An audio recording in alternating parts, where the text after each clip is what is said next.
Bonjour, je suis Steve Emenegger, je suis consultant en ressources humaines en Suisse romande et je m'occupe de deux structures. Une structure qui fait du conseil et de la recherche de code dirigeant, ainsi qu'une autre qui s'appelle SCAN et qui s'occupe de faire les assessments du bilan de compétences et des programmes de placement.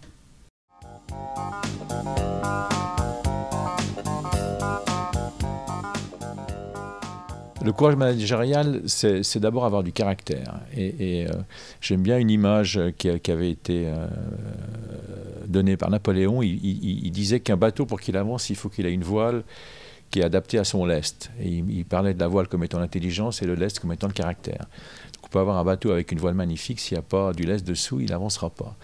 Et donc c'est un petit peu ça le courage aujourd'hui, c'est être capable d'avancer, c'est être capable de maintenir ses choix un petit peu compte tenu des circonstances qui changent, c'est d'être capable d'oser, de faire des choses de manière un peu différente, c'est aussi de ne pas accepter quand ses valeurs sont piétinées, c'est aussi de se séparer des sales cons quand ils réussissent.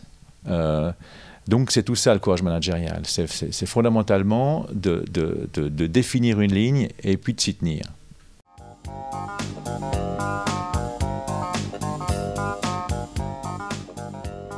Les enjeux sont assez fondamentaux dans le cadre d'entreprises aujourd'hui qui sont soumises à des contraintes sur le marché qui sont des contraintes difficiles. Donc on parle beaucoup de changement, on parle beaucoup de sortir de sa zone de confort. Si on veut réussir ce changement, il faut des managers dans lesquels on croit. Et un manager qui n'a pas de courage, c'est évidemment un manager qui est incapable de mettre du sens, qui est incapable de susciter l'engagement derrière lui parce qu'il va manquer de crédibilité. Les gens, pour qu'ils puissent donner le meilleur d'eux-mêmes, il faut qu'ils aient le sentiment d'être soutenus ou que devant eux, il y a quelqu'un qui, entre guillemets, tient la route.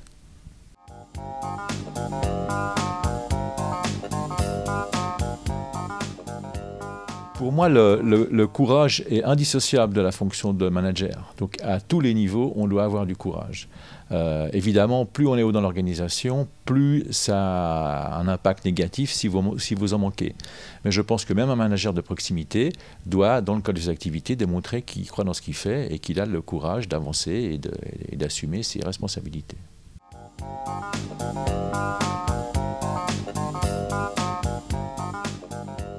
Pour répondre à la question de la difficulté, évidemment que c'est difficile, puisque avoir du courage, c'est souvent sortir d'une zone de confort, c'est prendre des risques, c'est accepter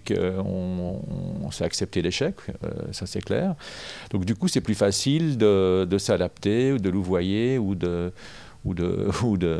pas assumer ses responsabilités. Je pense personnellement que les collaborateurs ont une attente relativement importante pour avoir des managers courageux.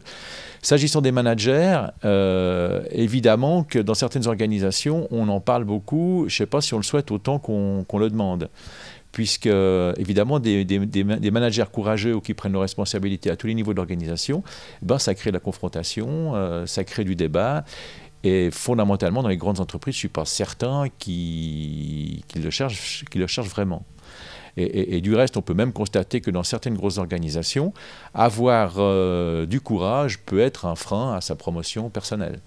Puisqu'évidemment, à force de remettre en question des choses qui ne vous semblent pas pertinentes, à force d'amener de la confrontation, du coup, vous êtes un problème pour l'organisation.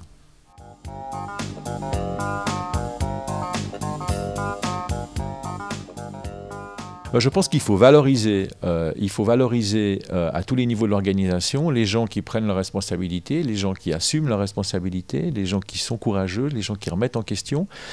Parce qu'on sait que sans contrainte, il n'y a pas tellement de performance.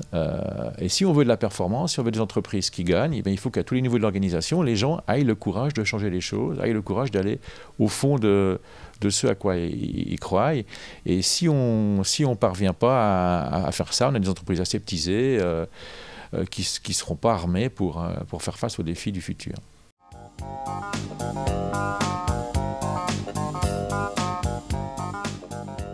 Eh bien, je dirais aux dirigeants, faites en sorte de créer des conditions dans lesquelles vous êtes challengés, parce que vous n'avez pas la science infuse. À tous les niveaux de l'organisation, il y a des gens qui ont des idées, il y a des gens qui observent ce qui se passe, il y a des gens qui sont en proximité avec les collaborateurs, avec les clients.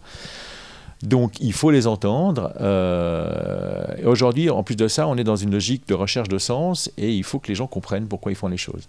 Donc, au niveau de l'organisation, il faut avoir le courage de changer les choses, mais il faut aussi laisser la possibilité à tous les niveaux de l'organisation d'être challengés, d'être critiqués, de prêter le flanc à la critique, etc.